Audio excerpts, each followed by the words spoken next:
1 രാജാക്കന്മാർ അധ്യായം 13. യൊരോബെയാം ധൂപം കാട്ടുവാൻ പീഠത്തിനരികെ നിൽക്കുമ്പോൾ തന്നെ ഒരു ദൈവപുരുഷൻ യഹോവയുടെ കൽപ്പനയാൽ യഹൂദയിൽ നിന്ന് ബേഥേലിലേക്ക് വന്നു. അവൻ യഹോവയുടെ കൽപ്പനയാൽ യാഗപീഠത്തോട്, യാഗപീഠമേ, യാഗപീഠമേ, യഹോവ ഇപ്രകാരം അരുളിച്ചെയ്യുന്നു, ദാവീദ് ഗൃഹത്തിന് യോശിയാവ് എന്നു പേരുള്ള ഒരു മകൻ ജനിക്കും. അവൻ നിന്റെ മേൽ ധൂപം കാട്ടുന്ന പൂജാഗിരി പുരോഹിതന്മാരെ നിന്റെ മേൽ വെച്ച് അറുക്കുകയും മനുഷ്യാസ്ഥികളെ നിന്റെ മേൽ ചുട്ടുകളയുകയും ചെയ്യും എന്ന് വിളിച്ചു പറഞ്ഞു. അവൻ അന്ന് ഒരടയാളവും കൊടുത്തു. ഇതാ, ഈ യാഗപീഠം പിളർന്ന് അതിന്മേലുള്ള ചാരം തൂകിപ്പോകും. ഇത് യഹോവ കൽപ്പിച്ച അടയാളം എന്ന് പറഞ്ഞു. ദൈവപുരുഷൻ ബേഥേലിലെ യാഗപീഠത്തിന് വിരോധമായി വിളിച്ചു പറഞ്ഞ വചനം യൊരോബെയാം രാജാവ് കേട്ടപ്പോൾ അവൻ യാഗപീഠത്തിങ്കിൽ നിന്ന് കൈനീട്ടി അവനെ പിടിപ്പീൻ എന്ന് കൽപ്പിച്ചു. എങ്കിലും അവന്റെ നേരെ നീട്ടിയ കൈ വരണ്ടുപോയിട്ട് തിരികെ മടക്കുവാൻ കഴിവില്ലാതെയായി. ദൈവപുരുഷൻ യഹോവയുടെ കൽപ്പനയാൽ കൊടുത്തിരുന്ന അടയാളപ്രകാരം യാഗപീഠം പിളർന്നു, ചാരം യാഗപീഠത്തിൽ നിന്ന് തൂകിപ്പോയി. രാജാവ് ദൈവപുരുഷനോട്, നീ നിന്റെ ദൈവമായ യഹോവയോട് കൃപയ്ക്കായി അപേക്ഷിച്ച് എൻ്റെ കൈ മടങ്ങുവാൻ തക്കവണ്ണം എനിക്ക് വേണ്ടി പ്രാർത്ഥിക്കണം എന്ന് പറഞ്ഞു. ദൈവപുരുഷൻ യഹോവയോട് അപേക്ഷിച്ചു. എന്നാറേ രാജാവിൻ്റെ കൈ മടങ്ങി മുൻപിലത്തെ പോലെ ആയി. രാജാവ് ദൈവപുരുഷനോട്, നീ എന്നോടുകൂടെ അരമനയിൽ വന്ന് അല്പം ആശ്വസിച്ചു കൊള്ളുക, ഞാൻ നിനക്കൊരു സമ്മാനം തരും എന്ന് പറഞ്ഞു. ദൈവപുരുഷൻ രാജാവിനോട്, നിന്റെ അരമനയിൽ പകുതി തന്നാലും ഞാൻ നിന്നോടുകൂടെ വരികയില്ല. ഈ സ്ഥലത്ത് വെച്ച് ഞാൻ അപ്പം തിന്നുകയില്ല, വെള്ളം കുടിക്കുകയുമില്ല. നീ അപ്പം തിന്നരുത്, വെള്ളം കുടിക്കരുത്, പോയ വഴിയായി മടങ്ങി വരികയും അരുത് എന്ന് യഹോവ അരുളപ്പാടായി എന്നോട് കൽപ്പിച്ചിരിക്കുന്നു എന്ന് പറഞ്ഞു. അങ്ങനെ അവൻ ബേഥേലിലേക്ക് വന്ന വഴിയായി മടങ്ങാതെ മറ്റൊരു വഴിയായി പോയി. ബേഥേലിൽ വൃദ്ധനായ ഒരു പ്രവാചകൻ പാർത്തിരുന്നു. അവന്റെ പുത്രന്മാർ വന്നു ദൈവപുരുഷൻ ബേഥേലിൽ ചെയ്ത കാര്യമൊക്കെയും അവനോട് പറഞ്ഞു. അവൻ രാജാവിനോട് പറഞ്ഞ വാക്കുകളും അവർ തങ്ങളുടെ അപ്പനെ അറിയിച്ചു. അവരുടെ അപ്പൻ അവരോട്, അവൻ ഏതു വഴിക്ക് പോയി എന്ന് ചോദിച്ചു. യഹൂദയിൽ നിന്ന് വന്നു ദൈവപുരുഷൻ പോയ വഴി അവന്റെ പുത്രന്മാർ കണ്ടിരുന്നു. അവൻ തന്റെ പുത്രന്മാരോട്, കഴുതയ്ക്ക് കോപ്പിട്ട് തരുവീൻ എന്ന് പറഞ്ഞു. അവർ കഴുതയ്ക്ക് കോപ്പിട്ട് കൊടുത്തു. അവൻ അതിൻ്റെ പുറത്ത് കയറി ദൈവപുരുഷന്റെ പിന്നാലെ ചെന്നു. അവൻ ഒരു കരുവേലകത്തിന് കീഴെ ഇരിക്കുന്നത് കണ്ടു. നീ യഹൂദയിൽ നിന്ന് വന്ന ദൈവപുരുഷനോ എന്ന് അവനോട് ചോദിച്ചു. അവൻ അതെ എന്ന് പറഞ്ഞു. അവൻ അവനോട്, നീ എന്നോടുകൂടെ വീട്ടിൽ വന്ന് ഭക്ഷണം കഴിക്കണം എന്ന് പറഞ്ഞു. അതിന് അവൻ, എനിക്ക് നിന്നോടുകൂടെ പോരുകയോ നിന്റെ വീട്ടിൽ കയറുകയോ ചെയ്തുകൂടാ.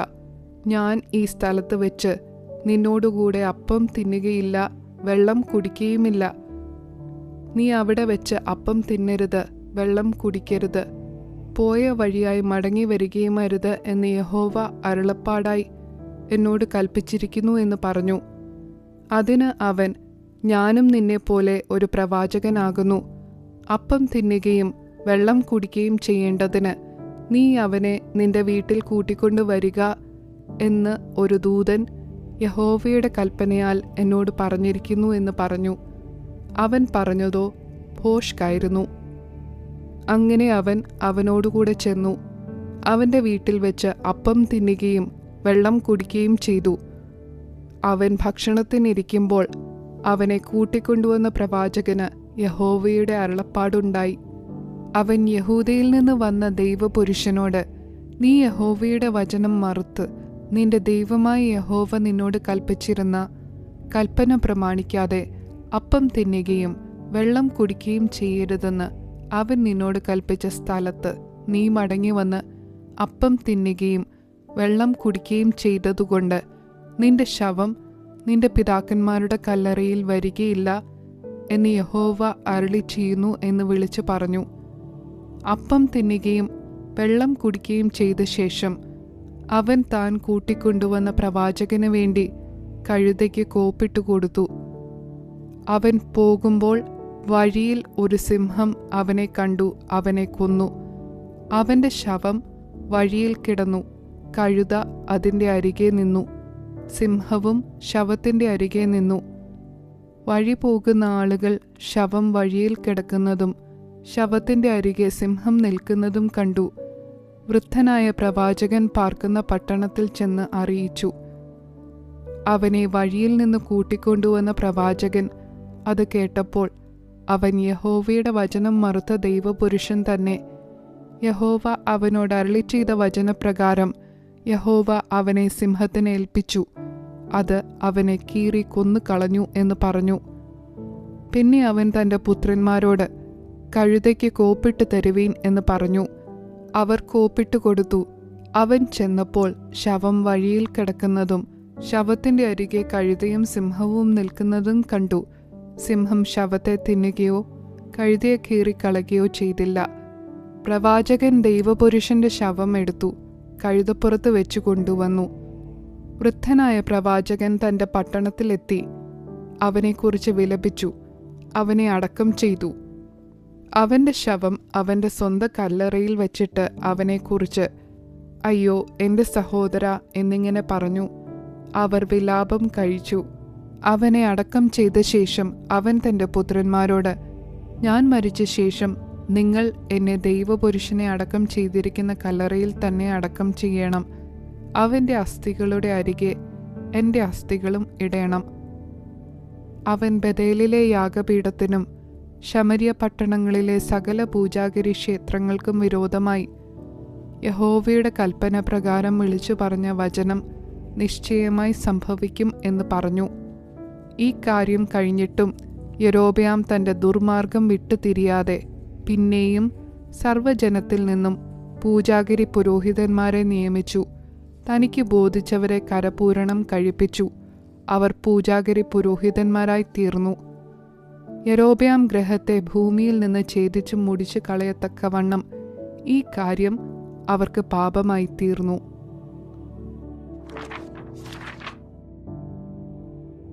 1 രാജാക്കന്മാർ അധ്യായം 14. ആ കാലത്ത് യൊരോബെയാമിന്റെ മകനായ അബിയാവ് ദീനം പിടിച്ചു കിടപ്പിലായി. യൊരോബെയാം തൻ്റെ ഭാര്യയോട്, നീ യൊരോബെയാമിന്റെ ഭാര്യ എന്നാരും അറിയാതെ വണ്ണം വേഷം മാറി ഷീലോവിലേക്ക് പോകണം. ഈ ജനത്തിന് ഞാൻ രാജാവാകും എന്ന് എന്നോട് പറഞ്ഞ അഹിയ പ്രവാചകൻ അവിടെയുണ്ടല്ലോ. നിന്റെ കയ്യിൽ 10 അപ്പവും കുറെ അടകളും ഒരു തുരുത്തി തേനും എടുത്ത് അവൻ്റെ അടുക്കൽ ചെല്ലുക. കുട്ടിയുടെ കാര്യം എന്താകും എന്ന് അവൻ നിന്നെ അറിയിക്കും എന്ന് പറഞ്ഞു. യൊരോബെയാമിന്റെ ഭാര്യ അങ്ങനെ തന്നെ ചെയ്തു. അവൾ പുറപ്പെട്ടു ഷീലോവിൽ അഹിയാവിൻ്റെ വീട്ടിൽ ചെന്നു. എന്നാൽ അഹിയാവിന് വാർദ്ധക്യം നിമിത്തം കണ്ണു മങ്ങിയിരുന്നതുകൊണ്ട് കാൺമാൻ വഹിയാതെയിരുന്നു. എന്നാൽ യഹോവ അഹിയാവോട്, യൊരോബെയാമിന്റെ ഭാര്യ തൻ്റെ മകനെക്കുറിച്ച് നിന്നോട് ചോദിപ്പാൻ വരുന്നു. അവൻ ദീനമായി കിടക്കുന്നു. നീ അവളോട് ഇന്നിന്ന പ്രകാരം സംസാരിക്കണം. അവൾ അകത്ത് വരുമ്പോൾ അന്യസ്ത്രീയുടെ ഭാവം നടിക്കും എന്നരുളി ചെയ്തു. അവൾ വാതിൽ കടക്കുമ്പോൾ അവളുടെ കാലൊച്ച അഹിയാവ് കേട്ടിട്ട് പറഞ്ഞതെന്തെന്നാൽ, യൊരോബെയാമിന്റെ ഭാര്യയെ, അകത്ത് വരിക, നീ ഒരന്യസ്ത്രീ എന്ന് നടിക്കുന്നത് എന്തിന്? കഠിന വർത്തമാനം നിന്നെ അറിയിപ്പാൻ എനിക്ക് നിയോഗമുണ്ട്. നീ ചെന്ന് യൊരോബെയാമിനോട് പറയേണ്ടത് എന്തെന്നാൽ, ഇസ്രായേലിന്റെ ദൈവമായ യഹോവ ഇപ്രകാരം അരുളി ചെയ്യുന്നു, ഞാൻ ജനത്തിൻ്റെ ഇടയിൽ നിന്ന് നിന്നെ ഉയർത്തി എൻ്റെ ജനമായ ഇസ്രായേലിന് പ്രഭുവാക്കി. രാജത്വം ദാവീദ് ഗൃഹത്തിൽ നിന്ന് കീറിയെടുത്തു നിനക്ക് തന്നു. എങ്കിലും എൻ്റെ കൽപ്പനകളെ പ്രമാണിക്കുകയും എനിക്ക് പ്രസാദമുള്ളത് മാത്രം ചെയ്യുവാൻ പൂർണ്ണ മനസ്സോടുകൂടെ എന്നെ അനുസരിക്കുകയും ചെയ്ത എൻ്റെ ദാസനായ ദാവീദിനെ പോലെ നീ ഇരിക്കാതെ നിനക്ക് മുൻപുണ്ടായിരുന്ന എല്ലാവരെക്കാളും അധികം ദോഷം ചെയ്തു. എന്നെ കോപിപ്പിക്കേണ്ടതിന് ചെന്ന് നിനക്ക് അന്യദേവന്മാരെയും വിഗ്രഹങ്ങളെയും ഉണ്ടാക്കി എന്നെ നിന്റെ പുറകിൽ എറിഞ്ഞു കളഞ്ഞു. അതുകൊണ്ട് ഇതാ, ഞാൻ യൊരോബെയാമിന്റെ ഗൃഹത്തിന് അനർത്ഥം വരുത്തി. യൊരോബെയാമിനുള്ള സ്വതന്ത്രനും അസ്വതന്ത്രനുമായ പുരുഷപ്രജയൊക്കെയും ഇസ്രായേലിൽ നിന്ന് ഛേദിക്കുകയും കാഷ്ടം കോരിക്കളയുന്നതുപോലെ യൊരോബെയാമിൻ്റെ ഗൃഹം തീരെ മുടിഞ്ഞു പോകും വരെ അതിനെ കോരിക്കളയുകയും ചെയ്യും. യൊരോബെയാമിൻ്റെ സന്തതിയിൽ പട്ടണത്തിൽ വെച്ച് മരിക്കുന്നവനെ നായ്ക്കൾ തിന്നും, വയലിൽ വെച്ച് മരിക്കുന്നവനെ ആകാശത്തിലെ പക്ഷികൾ തിന്നും. യഹോവ അത് അരുളി ചെയ്തിരിക്കുന്നു. ആകയാൽ നീ എഴുന്നേറ്റ് വീട്ടിലേക്ക് പോക.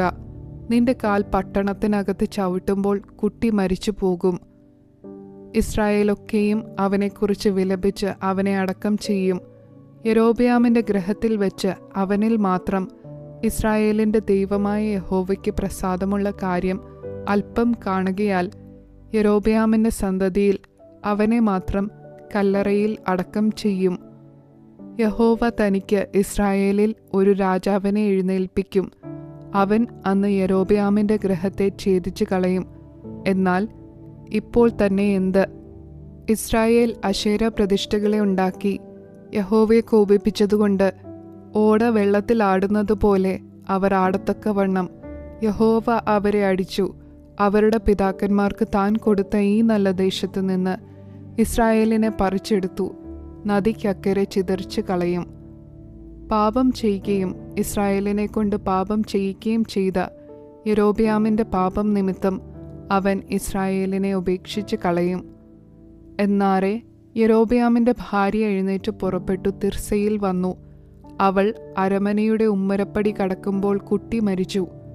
യഹോവ തൻ്റെ ദാസനായ അഹിയ പ്രവാചകൻ മുഖാന്തരം അരുളി ചെയ്ത വചനപ്രകാരം അവർ അവനെ അടക്കം ചെയ്തു. ഇസ്രായേലൊക്കെയും അവനെക്കുറിച്ച് വിലാപം കഴിച്ചു.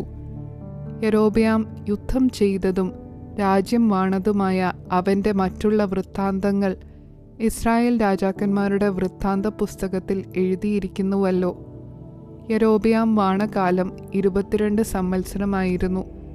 അവൻ തൻ്റെ പിതാക്കന്മാരെ പോലെ നിദ്ര പ്രാപിച്ചു. അവൻ്റെ മകനായ നാദാബ് അവന് പകരം രാജാവായി.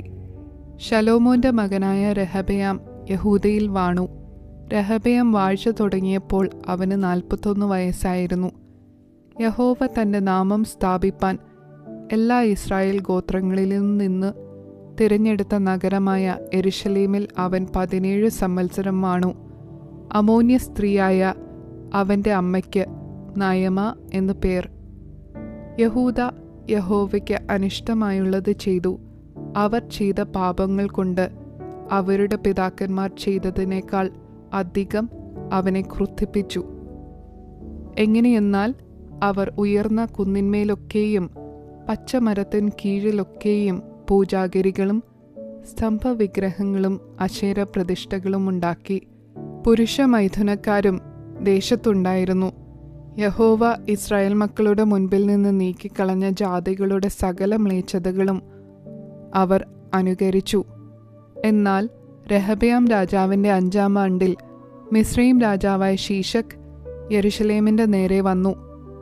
യഹോവയുടെ ആലയത്തിലെ ഭണ്ഡാരവും രാജധാനിയിലെ ഭണ്ഡാരവും എല്ലാം കവർന്നു. അവൻ ആസകലം കവർന്നു. ശലോമോൻ ഉണ്ടാക്കിയ പൊൻപരിചകളും എടുത്തുകൊണ്ടുപോയി. ഇവയ്ക്ക് പകരം രഹബെയാം രാജാവ് താമ്രം കൊണ്ട് പരിചകൾ ഉണ്ടാക്കി രാജധാനിയുടെ വാതിൽ കാക്കുന്ന അകമ്പടി നായകന്മാരുടെ കയ്യിൽ ഏൽപ്പിച്ചു. രാജാവ് യഹോവയുടെ ആലയത്തിൽ ചെല്ലുമ്പോൾ അകമ്പടികൾ അവയെ ധരിക്കുകയും പിന്നെ അകമ്പടികളുടെ അറയിൽ തിരികെ കൊണ്ടുചെന്ന് വയ്ക്കുകയും ചെയ്യും. രഹബെയാമിൻ്റെ മറ്റുള്ള വൃത്താന്തങ്ങളും അവൻ ചെയ്തതൊക്കെയും യഹൂദ രാജാക്കന്മാരുടെ വൃത്താന്ത പുസ്തകത്തിൽ എഴുതിയിരിക്കുന്നുവല്ലോ. രഹബെയാമിനും യൊരോബെയാമിനും തമ്മിൽ ജീവപര്യന്തം യുദ്ധമുണ്ടായിരുന്നു. രഹബെയാം തൻ്റെ പിതാക്കന്മാരെ പോലെ നിദ്ര പ്രാപിച്ചു. അവൻ്റെ പിതാക്കന്മാരോടുകൂടെ ദാവീദിൻ്റെ നഗരത്തിൽ അവനെ അടക്കം ചെയ്തു. അമോന്യ സ്ത്രീയായ അവൻ്റെ അമ്മയ്ക്ക് നയമ എന്നു പേർ. അവൻ്റെ മകനായ അബിയാം അവന് പകരം രാജാവായി.